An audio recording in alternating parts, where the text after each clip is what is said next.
Yes, guys, welcome back to another episode of L Bins, where myself and Nobbin speak about the weekend game and all of our problems because we are a mess. We are a mess, Personal man. or football? Huh? Personal problems or football problems? I mean, it's open. Is this a therapy session? Is that what you're saying? Maybe we could get a better help sponsor and we could turn it into a therapy session.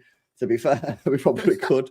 But yeah, big up to you guys. Make sure you guys are dropping up the likes. If you think Rodri should win the Ballon d'Or, smash that like button. Make sure you guys are subscribed to the channel and make sure you subscribe to Nobbins as well. The link to his channel is in the title of the stream. But this should be quite an interesting one today because I want to have a conversation today about the team's goals and the lack of them being spread around the team. Assists are also kind of mad because when you look at the fact that Matheus Nunes is second on Manchester City's goal involvements this season, considering the lack of games, I think that's quite interesting. And how do we solve this issue? Will it be solved when Kevin De Bruyne comes back into the team? Is it being solved as we speak due to the fact that the fact that Foden's now starting to play? Do we need to change tactical setup? Or is it more of a case of we actually need to go into the transfer market and make purchases? So we'll get into that shortly. But before we do, Nobbins 1-0 win against Southampton at the weekend. It was a weird performance in the sense that we actually did create quite a few chances, and Haaland probably should have had 3 or 4 goals. We was quite nervy towards the end, but we've seen it out, 3 points, and we're top of the league. Yeah. I think that the first half for me wasn't particularly good, to be honest. I don't think we created too much. I don't think any City player was that good, apart from maybe Nunes. I know Haaland obviously got his fantastic goal, but even he didn't have the best first half performance, apart from maybe our defenders, who I thought played really well for the most part, in particular, Gvardiol and Diaz. Second half, though, I thought it was a lot better. I felt like, first half, Savio was maybe a little bit too focused on getting a goal for himself, maybe. I think he's got something in his head where he's anxious to score his first goal, if that makes sense. And that's sort of like, he hit the post against Watford, he's come close a couple of times.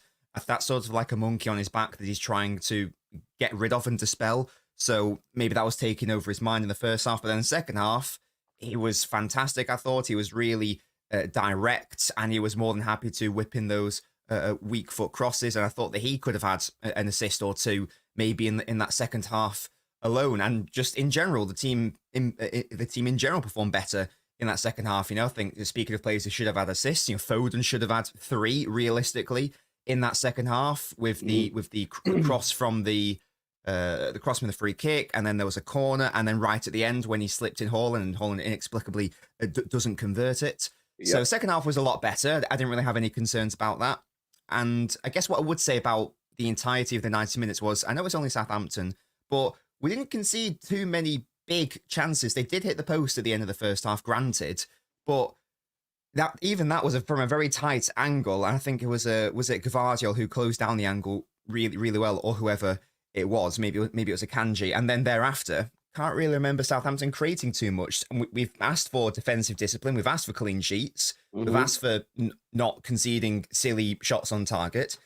And defensively, I thought we're actually really good. Again, I know it's against Southampton, but you got to start somewhere. So, oh yeah, no, absolutely. Yeah. Of course, you have to start somewhere. These are the stats from the game, and it proves exactly what you're talking about. I mean, they had an XG of 0.21 in the game. We had an XG of basically call it 3. They had 1 big chance in the match, which I assume it was when they hit the bar, but it wasn't really a big chance in that regard, was it? So, yeah, they only had 5 shots in the whole game as well. They had 4, and considering the fact as well that they actually did have quite a lot of possession in the game, they had 43% possession. So for Manchester City, for us to be able to sort of hold them out and really limit them to 5 shots in the match, considering the large amount of possession that Southampton had, I think, again, that proves that what you're saying about our defending and the way we defended, not just our 4 defenders, the way that we defended from the front, the way that we defended in midfield and stopped them playing through us. I think that's very true. You know what's actually quite interesting, Nobbins, as well? Yeah, someone said this in my watch along, and I want to get your take on this. Do you think that Pep Gvardiol changed his tactics against Southampton? Because there was times in the game against Southampton where we didn't press them.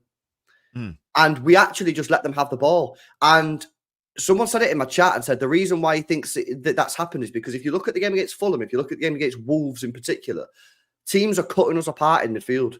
Yes. 1-2 passes, and our whole midfield is completely bypassed, and they're running at our defenders, which is usually 2 or 3 because Rico Lewis is inverted or Gvardiol's at the pitch. There was times against Southampton where we had every player behind the ball, and we just said, all right, and break us down. And we didn't sit on the edge of our penalty area. Haaland was on the halfway line or whatever. But because every player was behind the ball and we weren't pressing, they couldn't play through us. And in the end, a lot of that possession that Southampton had, that 43% possession, was nothing. They were just passing the ball left and right because they couldn't break us down.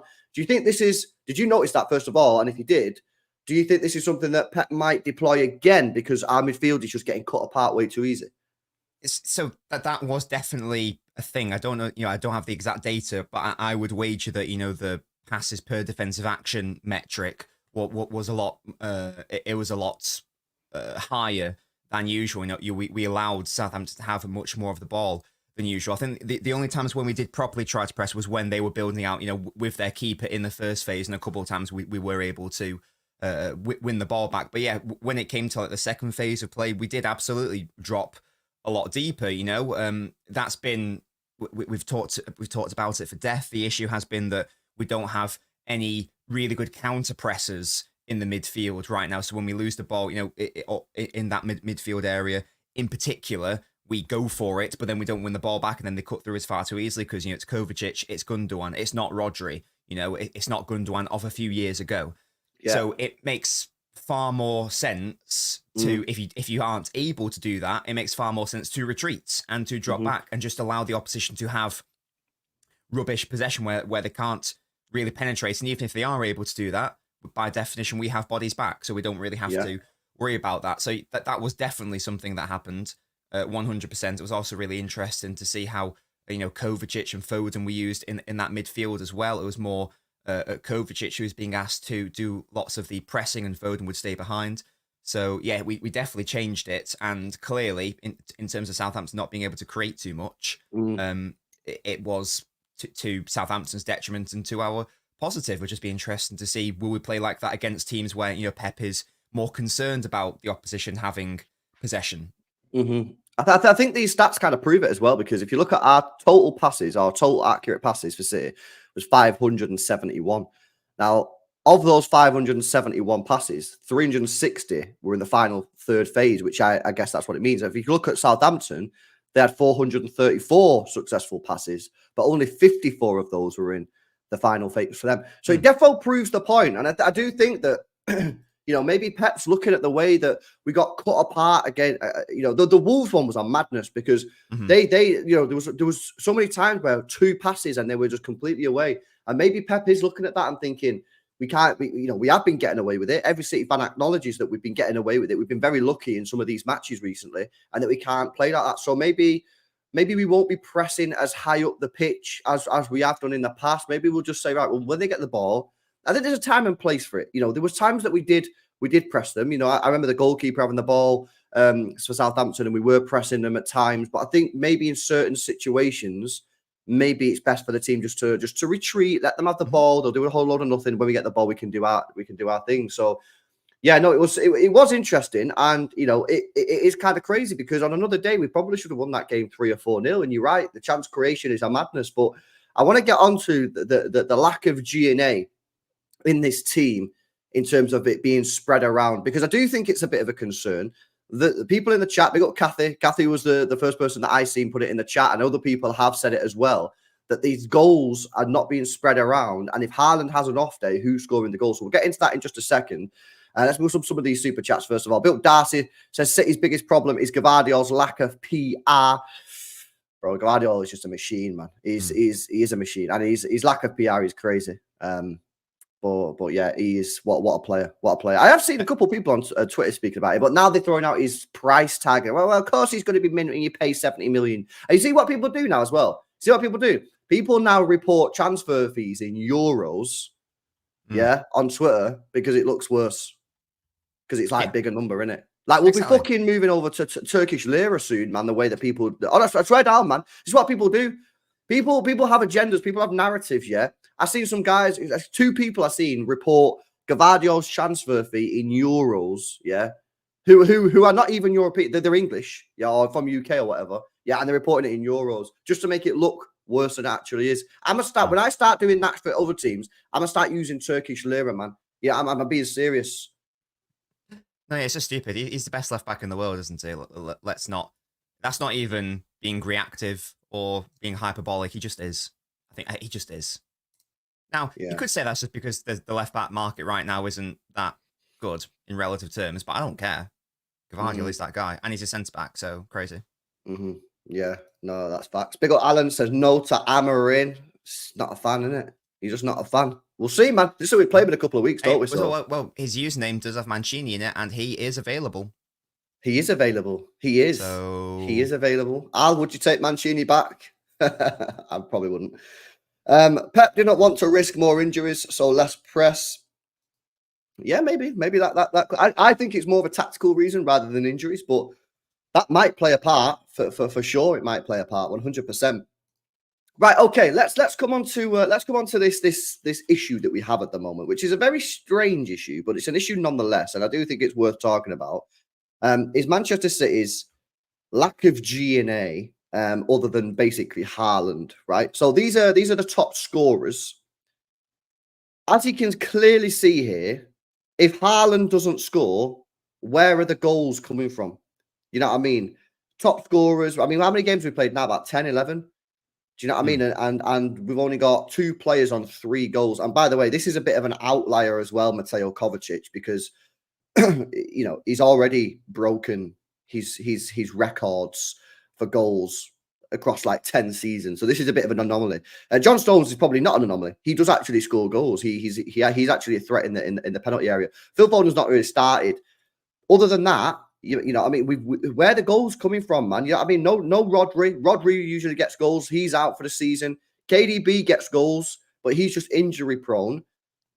I mean, what can we do about this, Nobbins? Is there anyone that needs to be stepping up, getting more goals? Do we need to make a formational change? Do we need to be creating better chances?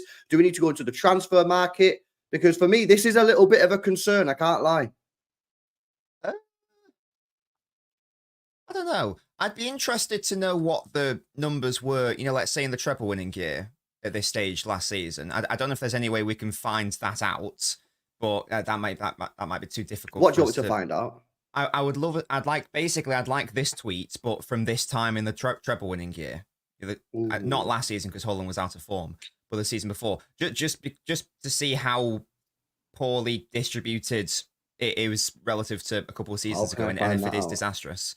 I don't know how we would find that out, but because I don't know if I do view it as a massive issue, because if Holland isn't playing, you know, because you know, I think like most people say, well, Holland scoring all the goals, what if he's injured, and then where do the goals come from? But if Holland's not playing, then you just change how we play. We wouldn't play the same way. You know, we might play like with a false 9 or something like that. So I don't know how much I buy into the idea that it's a massive problem. And I think from my perspective, the people who are saying that it's a problem, certainly online anyway, the people who are saying it's a problem are then the same people who are saying that when Haaland isn't scoring or getting enough chances, they're then also complaining. So you can't really win. Oh, you found it. Amazing. So yes, I think I have found it. You know what I mean? So this is after around 10 games, is it? Well, I just gone by date. Sure. That's fine. Yeah, so Foden had more, which is understandable because he'd have obviously played more games. De Bruyne had more, understandable because he'd have played more games. So it seems to be about similar, to be fair. Again, I don't know how much of an issue it is. If De Bruyne, when De Bruyne comes back, he'll be amongst the goals. Phil Foden's now starting more games. He'll be more amongst the goals. I don't know if it is a massive issue. I think for me, I look at this list here and I see more goal scorers. Yeah, like more recognised goal scorers. Yeah, and even even Gundogan is, you know, would have got more goals that year than he will do this year, just for the fact that he was 2 years younger. You know what I mean? So I look at this and I go, well, Alvarez was a goal scorer. We don't have him anymore. Yeah, De Bruyne is now 2 years older and just seems like, you know, if he plays 30 games this year, I'll be amazed. I think I think he's done, to be honest. I think his injuries have just completely screwed him over. Mahrez was good for 20 goals a season. And obviously we had Gundogan, who was also 2 years younger. So I do think it's an issue. I think personally, bro, we need to go into the transfer market in January. And I think we need to buy a backup striker. I think we need to buy someone else who can come on the pitch and get a goal. I think I've seen a clip going around of Erling Haaland as well at the end of the game, and he looked absolutely knackered. Now I know that anyone that plays 90 minutes on a football pitch in the Premier League is going to be knackered, right? But he has played the most minutes for Manchester City this season. And I Rest him against Spurs. Oh yeah, of course. I don't even want to see him on the bench. I don't care. Yeah, no, I agree. I wouldn't even take him to London, mate. I'd just say stay at home. I personally think that we need to go into the transfer market in January. Now, we were linked with Kyogo at Celtic. That obviously didn't happen. I thought that was a big mistake that we didn't buy a backup striker. And I know we spoke about this a lot on the channel about who we should potentially buy. For me, I'm not even that bothered about who it is. So long as they're decent, I don't want some dead player. But so long as they're like at a good enough level, I just need someone in there that can play some minutes and take the workload off of Haaland, because it's just at the moment I just feel like we're playing a very risky game here. We're playing a very risky game. This squad is paper thin. Yeah, it's thin in my opinion. We've got players that got injuries, right? Kevin De Bruyne, for example, right? And we've got one striker. Now we're in 4 competitions at the moment. We might not be on Wednesday. We'll wait and see. I just look at this and go, nah, for me, we need another player. And I know people are saying, Steve said it there, Echeverry will come in, but are we willing to gamble on that? You know what I mean? Are we willing to risk that Echeverry is that guy? Now, listen, I like Echeverry. He looks decent, and I'm looking forward to him, but he isn't a striker. Yeah, he's an advanced midfielder for me. And I just think there's got to be a striker out there that we can go and get that can play 20 games a season, that can come on with 20 minutes to go when we're winning 3-0 or something like that. Do you know what I mean? And also, it just adds us a few more goals in the squad. So, yeah, I think for me, the biggest ones there is Mahrez. We never really replaced him with goals. You know what I mean? We replaced Mahrez with Doku, and Doku isn't going to score that many goals, in my opinion. Alvarez, we've lost, haven't replaced him. And De Bruyne is just constantly injured. So I think, I mean, it's interesting to say that you don't think it is a massive problem. I think it is an issue. And I think it's something that we need to resolve. And I think the only way of really resolving it, to be honest, is in the transfer market. I think we've got to go in the window for me, bro, and get someone. I don't know who. I mean, we don't need any. The problem is as well, we're kind of stacked on the wings. So can we really buy another winger? I don't know if we can. I don't know. The only thing I would say is, if Kevin De Bruyne wasn't injury prone, would we be having this conversation? That's the thing for me. Because if Bob didn't break his leg, would we be having this conversation? Because I think Bob's a player who is going to contribute a lot of direct goals as well. I think he will. Yeah, we touched on Foden, who's hardly started this season, but when he has, he's scored twice in the Champions League, for example. We mentioned earlier how he should have had maybe 3 direct goal contributions against Southampton. So I think that he now appears to be back. So there we go. He's going to be getting direct goals and assists as well. So in terms of players who, and De Bruyne will come back and he'll get them. So in terms of players who we don't normally associate with it, or maybe we haven't seen it yet, I guess you're looking, because we know that Foden will do it, we know De Bruyne will do it, we know Bob will probably do it. We're probably looking at players more like Savio and Doku and and Grealish in terms of getting those direct contributions. Now I think Savio has got a fair number of assists already. Fair play to him. I think he will be a player who will get around 10 or so goals in the league. I think he's capable of doing that. So I think that he will come into that, and that'll be lovely. So then I'm looking to sort of Doku and Grealish to contribute in terms of those direct goals for me. Yeah, I think Savio is someone that can add goals. I don't think he's ever going to be at the Mahrez level, to be honest with you. I think Mahrez's numbers were just a complete joke, and I don't think Mahrez was truly ever appreciated. You know what I mean? The numbers that guy put out were just ridiculous. You know what I mean? And I think if you look at Savio, I might agree with you. I think Savio can probably get to about 10 a season. Whether that's all comps, whether that's Premier League, I'm not sure. It's going to be around the 10 number, which would help. That's going to help. And listen, I think you're right on Savio. I think there is definitely a part of him that's he's desperate for that first goal, isn't he? You can see some of the way he's having a couple of shots, he's snatching at them. He just needs to chill. He's only young, remember. You know what I mean? So he's probably a little bit eager to get his first goal, but he just needs to relax, man. I think Savio at the moment is playing well. There was a little bit of criticism from some people in my watch along about Savio, which I was quite surprised at. I thought he played quite well, to be honest with you. And you know, he's getting assists. He's on 4 already for the season. He's only played 753 minutes, and I think Savio's going to come good. I just think I said it in the watch along. I said it yesterday. We just need Kevin De Bruyne to get back, man. I think we need Kevin De Bruyne to come out. If Kevin De Bruyne comes back and we can keep him fit for the rest of the season, I honestly think we'll walk this league, man. I really do. You know, I just think that I watched that game yesterday, right? Liverpool ain't winning this league. Sorry, they ain't winning the league. They're not ready. The midfield is not capable of winning the league, in my opinion. And Arsenal, I just don't think they're a good team, innit, Arsenal, but I just don't think they're quite good enough. For me, if we can keep Kevin De Bruyne fit, and especially if we get a DM, if we get Zubimendi, then it's game over. I think we're on for a treble again. You know what I mean? Like, I'm sending the treble situation. But it's all about injuries. It's about whether we can keep players fit, you know, and obviously Kevin De Bruyne's been back a while.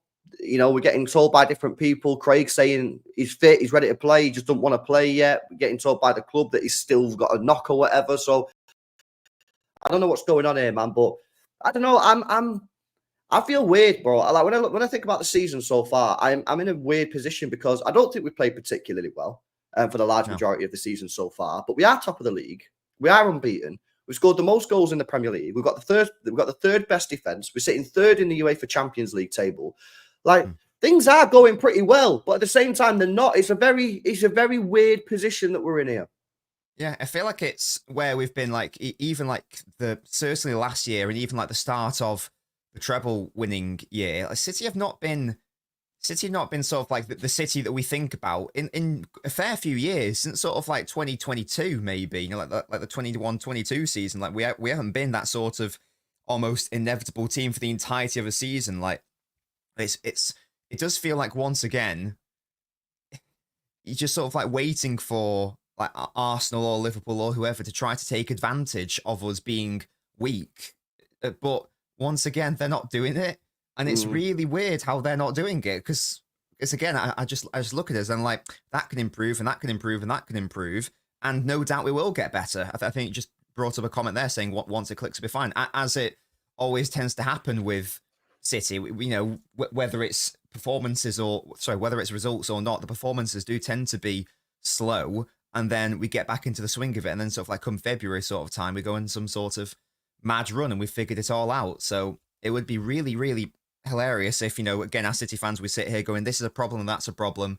But if we're still able to win the title, I mean, I can liquidate those clubs at that point. Because like what you guys doing, just letting us win again, when we all know that we aren't at our best and haven't been at our best in terms of like a whole season for a fair few years. It's just like, come on, lads. You can do better. Well, if you think about it, right, we've not had, bro, a transfer window. It's probably since Haaland, where it's a clear as day squad improved. Like, I'm talking like clear as day. Like, did we improve the squad this year? We brought in Gundogan, we brought in Savio. Like, yeah, but at the same time, we didn't buy DM. You know what I mean? And Rodri's now injured with an ACL. And we lost Alvarez. So you could argue that it's not a clear as day improvement. The same last year when we lost Mahrez, replaced him with Doku. We lost Palmer. We did obviously bring in Gvardiol, which was an upgrade. But like, this is the thing. This is why I think the Premier League clubs, I say Arsenal, Liverpool, right?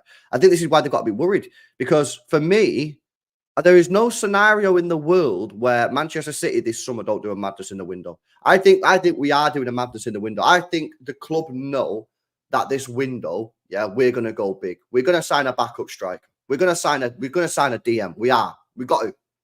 Otherwise, Viana out, right? We might bring in a new right back. You know what I mean? And Walker's obviously not playing particularly well at the moment, so that could be seen as an upgrade. We might sign a new centre back. We might sign Musiala or Wirtz. So we're going to be in a situation that this summer for me where we are going to be improving the squad a lot. Now, you know, who knows what's going to happen with Pep? Is he still going to be here? That's obviously $1 million question. But I agree, man. I think Liverpool and Arsenal they should be disappointed if they don't win the league this year, given that City have we've just been kind of coasting, you know what I mean? And this year could be their greatest opportunity to win it, especially with Rodri with the ACL and the fact the squad is kind of depleted, because I just don't see a world in which we don't go big this summer, bro. And, you know, Musiala still not signed this contract. People keep on telling me that he's signing a contract. He's still not signed it. He's still being linked with City. City is still active in that. Wirtz, we know he's probably going to leave Leverkusen as well. We could potentially bring him in. So, I don't know, man. I just think that, like I say, I watched the game yesterday, the Arsenal-Liverpool game, and I just thought, nah, I still think we're winning this. We have to improve. I don't think we'll win the league if we keep playing how we have been playing, right? But I'd back us to get better. I think, like Steve said in the chat a minute ago, I think at one point it's going to click and we'll be off. You know, we'll be off and we'll start cooking on gas. And I think that will happen when Kevin De Bruyne comes back into this team. Like, I'm not being funny yet. I just think for me, Kevin De Bruyne's going to come in this team, bro, and just change us, and we're just going to go mint and we're just going to start battering everyone. Oh yeah. I mean, I think we started the season really well, and you know that was obviously when our best player was involved. And like, you know, before that first international break, we were all waxing lyrical about how we were starting really well and how we're actually finding a hole in it, and it was you know, even more so than usual, and it was really nice. So hopefully it'll be and I was, even when, you know, I mean, obviously we all thought Rodri was going to come back at that time. That was when Rodri was out. That was when Foden was out as well. Foden's now come back into the team. De Bruyne will hopefully come back into the team. And yeah, I think any club who loses their most important player, who hasn't had their best player from last season for the majority of it as well, who hasn't had their best player in general in De Bruyne, would struggle. So the fact that we have been struggling, and I've got to use air quotes because we are top of the table, I think it does. It's certainly massive from a long-term perspective of, again, they're going to come back and it's going to be a lovely time. Whereas you've got other clubs, and you're sure they have their injury situations as well, but it's nowhere near as detrimental as what City have gone through in terms of, like, yeah, try having no Van Dijk for a whole season. Oh wait, you didn't. So we all know what happened there. Try not having, you know, Declan Rice or whatever for a whole season, and it'll be like, and then we'll see the levels, I think. Yeah, no, 100%. Completely agree. Guys, make sure you're smashing up these likes. If you want Ballon d'Or to go to Rodri, hit that thumbs up button, and make sure you guys are subscribed to the channel as well if you're new. Built to LB. I read that one out. Yeah, we read that one out before. Al says yes to Mancini. Nah, I've got him on the wall, to be fair. He's on the wall. Oh, wait, is that him? Yeah, that's Roberto. And there's David Silva. And there's Roberto again. He's there twice, actually. Oh, you are a fan of Mancini. You got two Mancinis. Yeah, of course I am. He won our first Premier League. That's my boy. Bro, I think he should have a statue or some sort of honorary situation at the club. I think it's a disgrace that he's not 100%. Got any sort of honor at the football club. I think that's a massive L. I know clearly, like, that he wasn't maybe the manager that in the end Karl and that liked, because he was very. It seems to be like his way or the highway, and they wanted like a Pellegrini, Pep, who's a little bit more collaborative in the situation. But at the end of the day, like you say, he won our first FA Cup, and he won not our first FA Cup, but you know what I mean, our first FA Cup for years, and our first Premier League. So for me, I think it's a disgrace that he's not been honoured. I think he should get some sort of recognition, whether it's a statue, whether it's a pitch named after him. I don't know. Check Undav's numbers last season, bro. You're not letting this one go, innit? You're not letting this one go. He's convinced this is the guy. Right, I pulled it up, bro. I do like Undav, because when he signed for Brighton, I had him in my FPL team because I was convinced that he was going to be like the solution to Brighton's XG issues, and then he just like shat a brick at Brighton. So yeah, well, actually, if you do the goals per minutes ratio calculation, it's a goal every 123 minutes. That's not too bad. Didn't he score? Didn't he score like a winner against Arsenal at the Emirates in the treble-winning year? I think that was him, was it? Or the year before? I'm sure he scored against Arsenal when Brighton beat them at the Emirates. I'm sure Undav scored a goal. Do you want me to fact check here? Yeah, I'm pretty sure that's correct. It was a season where they lost against Brighton. I'll fact check it. Here we go. Arsenal. Nope. Where's the other one? It would have been at the Emirates. There you go. Yeah, you are correct. Right, he played 8 minutes as well. He played 8 minutes. Look at that. See, it was the chip. Yeah, I do remember it. It was the chip, man. Yeah, I do remember it. Yeah. What have you seen him? Is this guy good or not? Also, how much would he cost? Oh, I've no idea. He's contracted until 2027. So if we signed him in January, he'd have 2.5 years left on his contract. He's 28. He's got a transfer market estimated value of 28 million. I don't know about him, to be honest with you. No, he's doing bits for. It's Stuttgart he plays for, right? Correct, yeah. Yeah, he's doing bits for Stuttgart in the Bundesliga. I know that, but I don't know if he's just like there are some players who thrive in certain leagues, and I think that Undav is a player who's very specifically a Bundesliga player.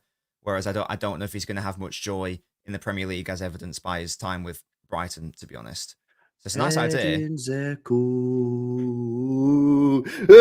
Dzeko. Come on, man!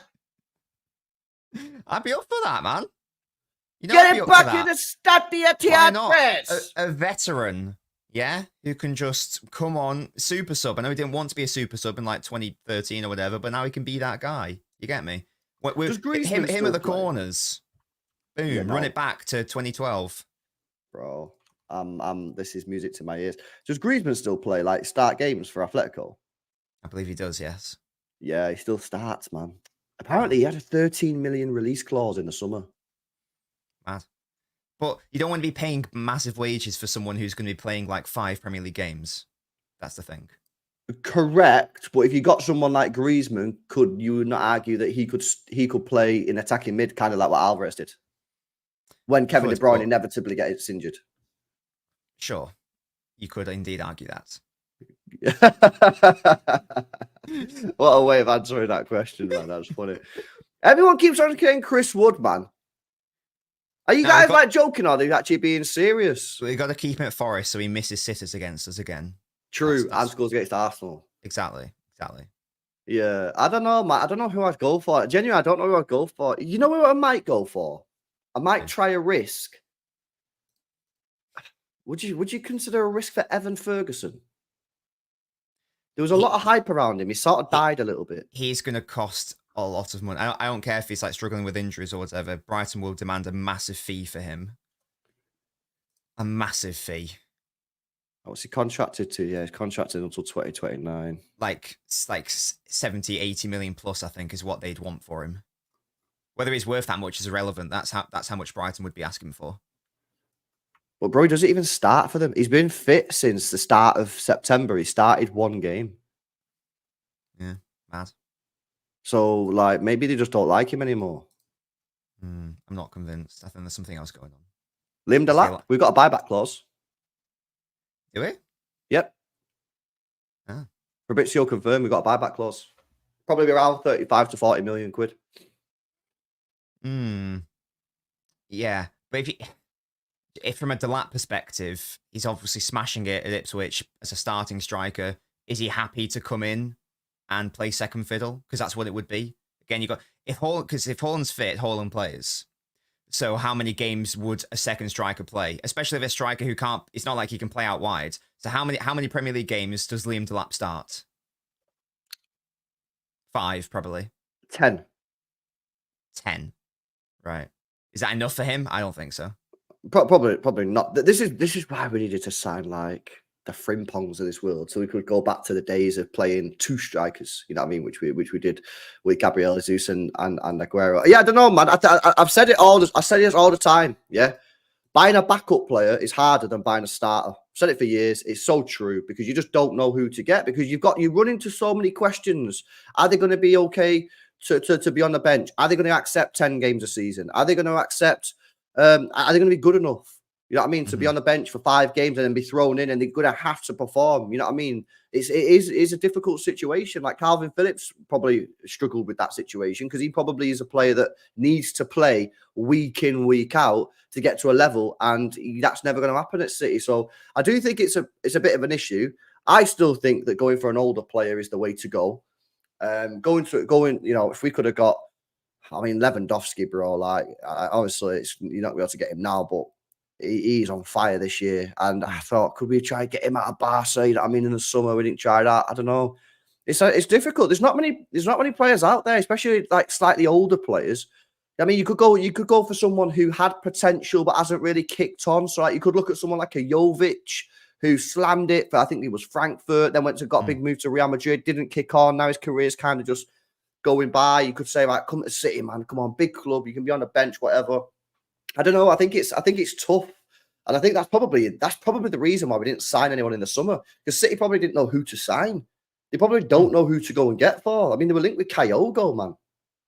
Yeah, it's hard. And this is why I know you do want a backup striker. I'm not particularly fussed about getting one. I still think the best option is to have a player who can do a job either at striker or as false nine in games where Haaland's not available. I don't really like the idea of a backup nine personally. It's got to be someone who can play.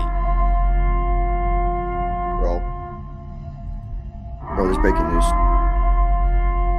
Jesus, listen, it chilled down my spine. And the breaking news is not the fact that Nobbins wants a false nine. Crazy.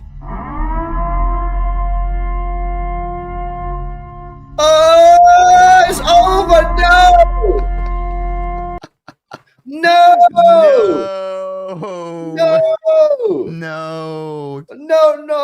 Keep the goat. No. No way, man. You need a bold fraud as a manager. Now stick to your guns. Fergie didn't get it right in his first 3 years. No. No, man. This is not the one. This is sad news. Oh. Well, it was fun while it lasted. Oh, this is extremely sad. Oh, that means we don't get to play them then. Because we don't play them for a minute, do we? So we're going to have to play new manager bounce. We're going to we play them in December. Oh. Ornstein apparently has confirmed it as well. What? Oh, guys, we need to start a petition going on. This is unacceptable behavior. No, it's confirmed. No. This is unfair dismissal, and I will be taking Manchester United to an employment tribunal on Ten Hag's behalf. Come on, guys. We need to get this man back his job. This is not good, bruh. I wonder who they'll get in next then. So Ruud van Nistelrooy on an interim basis. So that suggests that, he's not going to be the remainder of this season. They must have identified someone, because you wouldn't sack him just for the sake of it. Like, they must have. What's it? I don't know. Well. No, who is it to give? Nah, they've done this before, though, haven't they? Where they give someone an interim, or they give it to the end of the season. Was it Giggs or someone? I think that was a bit later in the season too. That was well late though. Yeah, I mean we're only in October. They've surely identified someone. Fuck. Oh, he was. I feel like Ten Hag was playing a game of how much can I say before I get sacked? Because he was saying some mad stuff, like like that quote about the Spurs game when we basically just went, yeah, that game doesn't count as far as I'm concerned. I ignore that because we got a red card. Like, what are you talking about, man? He's a staggering oaf of a man. Fuck. Good God. I'm fucking gutted, boys. Yeah, same. I'm fucking heartbroken, man. It's like a City player who you really like's been linked with a move away. It's like, oh God, no, it's actually happened. Oh, the memes, man, the memes have gone. I mean, we did our bit by losing the FA Cup final and keeping him in a job for another few months. West Ham did not do their bit, by doing a naughty draw or whatever. So, can't blame us. We did our bit. Not enough clubs did their bit. This is heartbreaking. It is. You're right as well. We literally sacrificed an FA Cup for this. And then he gets sacked a couple of months later. We should have just fucking won the FA Cup, man! This was not part of the plan!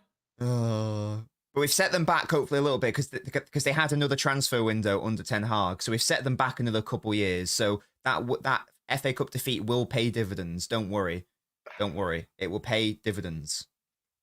Ruud van Nistelrooy, right? It's so funny, man. Like, they're such a shit club, bro. Like, as soon as Ruud van Nistelrooy came in, everybody knew that was like, right, basically, Ten Hag's going to get sacked and Ruud van Nistelrooy's getting the job. Have you seen Ruud van Nistelrooy on the side of the pitch in the last 5-6 games, bro? He's basically been managing the team. He knew that he was getting this job. Yeah, and he's been there for the cameras. Yeah, he's been there for the cameras, doing all this stuff that none of the players understand because they're all fucking bozos. You know what I mean? And it's just like, nah, crazy, man. That is wild. As if he's sacked.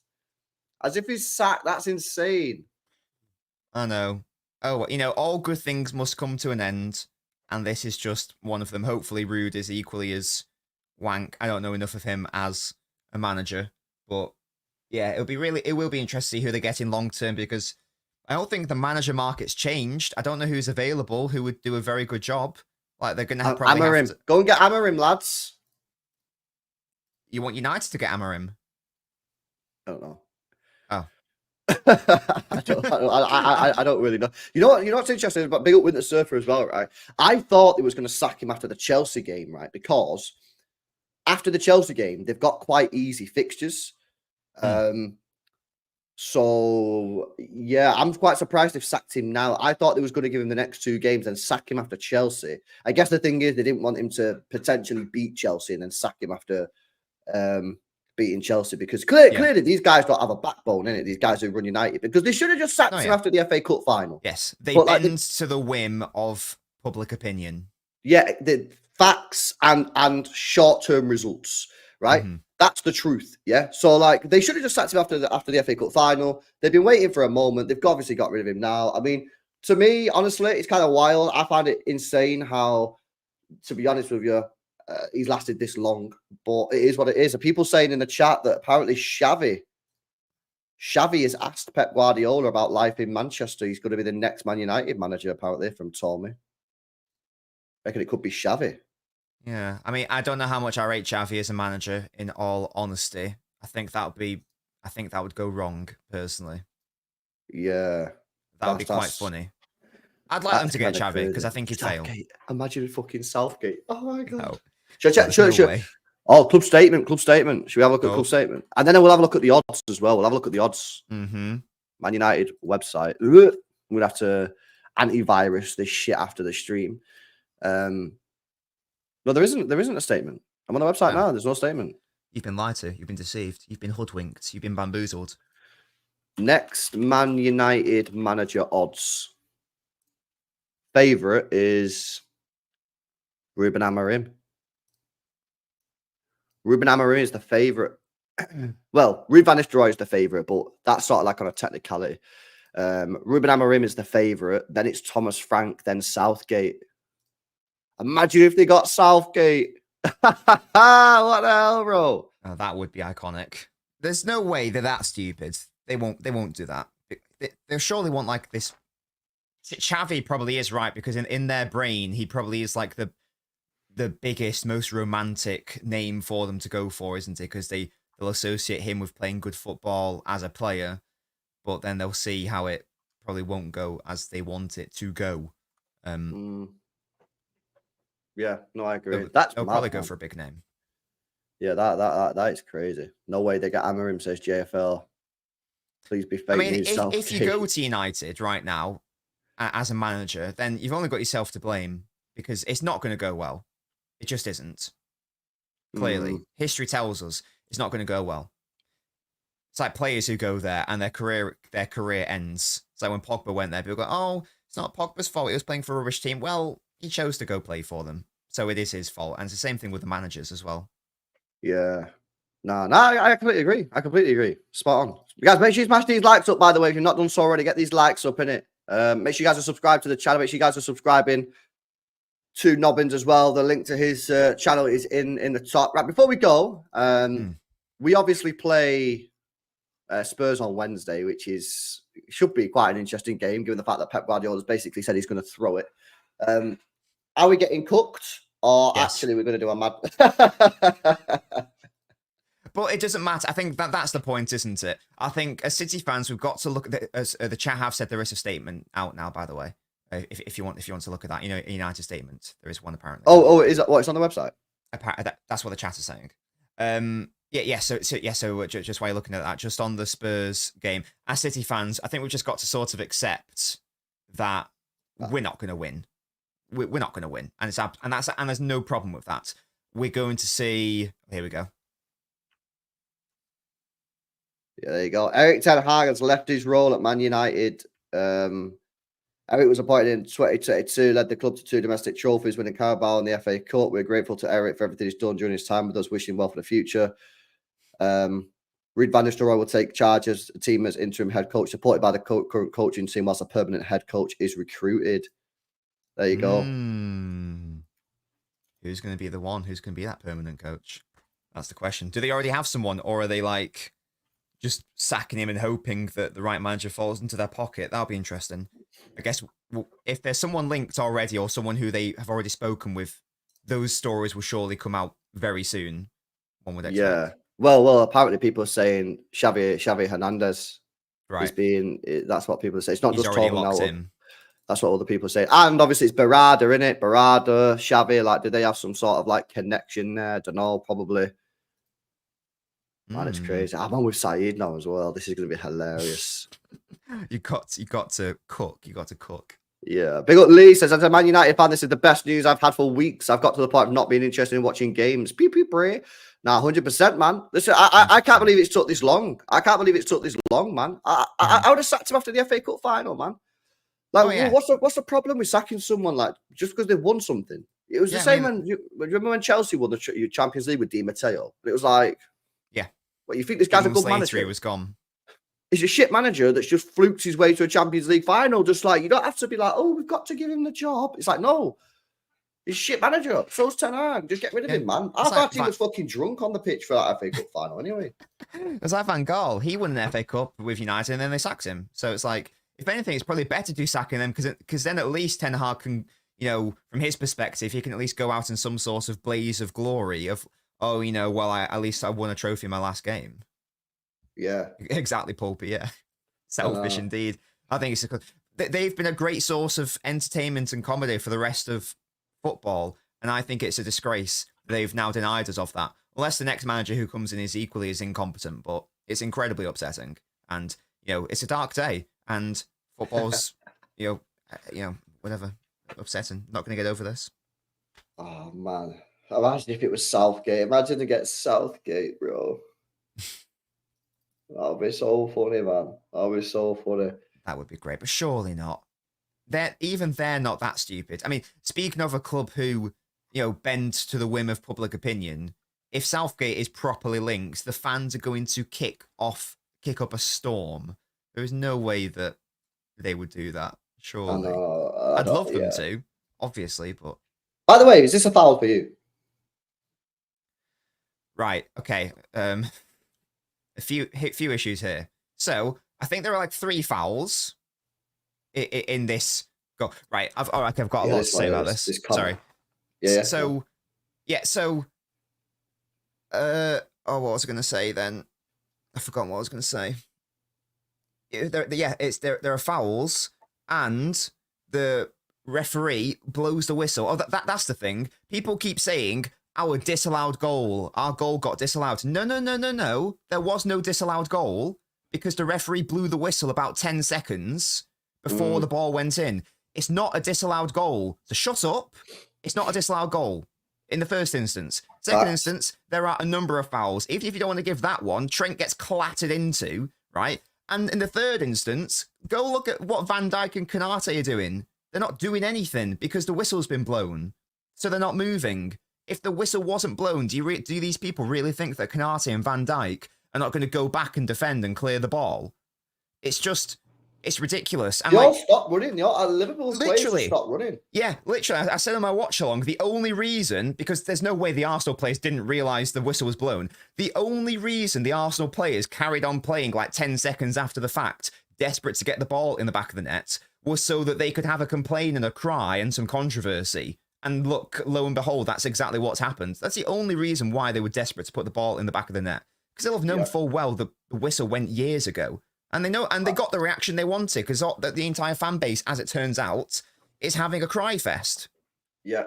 I don't understand. I mean, not sensible Arsenal fans, obviously. Shout out to them, of course. But it is staggering. I thought the referee had a decent game. There's no reason to complain about any big decisions in that match. And yet somehow, they're even complaining about a corner not being given. I've never seen that before. It's a corner. It's like those things happen all the time. Like throw-ins happen all the time. I see Prime Stoke City complain if they didn't get a throw-in that didn't go their way, like in the dying game. They go, we were robbed. Oh, shut up. Nah, that fan base, man. I don't know what is wrong with them. It's like they have a inability to look in the mirror and look within. Everything has to be outside. Everything has to be someone else. Carl's right, man. Their heads have gone. And I told you why their heads have gone. Yeah. It's because they're feeling the pressure now. they know it's put up or shut up time. They have to win some this year. If they don't, people are going to be like, you're crazy, man. You're done. You're absolutely done. Yeah, but hola, bro, what are you talking about? Listen to the words that I just said. The fucking Liverpool players stopped bloody running. They stopped moving. Do you think Van Dijk, the best defender in the world, is just going to go, I'm just going to stand there and let him score? No, he's going to get back and help his team out. Use your brain. It's called critical thinking. Yeah, nah, man, it's crazy, bro. They're so hilarious, man. I've never seen them not win a game in the Premier League and not blame the referee. Every time they drop points, it's always the referee's fault. It's crazy. It's actually insane. I think some of these guys, honestly, man, they're delusional. They're fucked. They're fucked it, man. Seriously. This is pretty funny as well. Like, we're just cooking everyone at the moment. All eras come to an end. Yeah, get the fuck out of Manchester, you twat. Yeah, see you later. Yeah, you arrogant prick. Yeah, he is arrogant. This guy, man. Ten Hag. All eras come to an end. What is he waffling about, mate? See you in a bit, pal. Yeah, see you in a bit. Little honestly, this guy. No, got a good bald head. Look at him, man. He's got a stupid concaved head. Facts. All eras come to an end. We're gonna end the stream with this on with this. All eras come to an end. That's the best way. Eras ended. Right. I'm going over to Saeed's channel, which is kind of mad timing, to be honest with you. This is gonna pop off this stream, guys. Make sure you jump on now, midday live. Make sure you are subscribed. Make sure you drop a like. Make sure you follow in and subscribe to Nobbins' channel. The link is in the title of the stream. Make sure you hit subscribe. I'll be back later for some Ballon d'Or watch along. We're going to do it, guys. We're going to do it. You guys have been asking for it. You said, LB, you're going to do it? And I said, yeah, I'm going to do it. So tonight, LB live watch along, Ballon d'Or season, Rodri season. Hopefully we will be there. Hopefully we will be there. We're not going to be witnessing a robbery. So make sure you get in that as well. If you've not already done so, make sure you go and check out the Saeed reaction video. That's over on the second channel, More LB. We got a video out on this channel yesterday reviewing the weekend's fixtures and that. You can go check that out as well. But yeah, from me and from Nobbins, all eras come to an end. See you later. Oh, we got super chats. Big up to Sir Alan. Says, Amarin to United. Yeah, he is. I think he's third favourite on the list for the bookies, bro. And Sign Silver says, I blame West Ham. I know, man. Listen, West Ham, this relationship between City and West Ham, this West Ham Chester City. First of all, it turns out they're part of the Red Cartel clubs. Yeah. And now they're the ones that got him sacked. I don't know, man. This relationship is being strained. Yeah, and the whole, 115 situation. The 115, everything, man. I don't know about this relationship anymore. I think we might have to have serious conversation, Bray. They need to pattern up, West Ham. 100%. Why is Saeed not scheduled his stream? There he is. Right, I'm going to redirect. Big up to you guys. Make sure you subscribe, and we'll catch you in the next one. Peace out.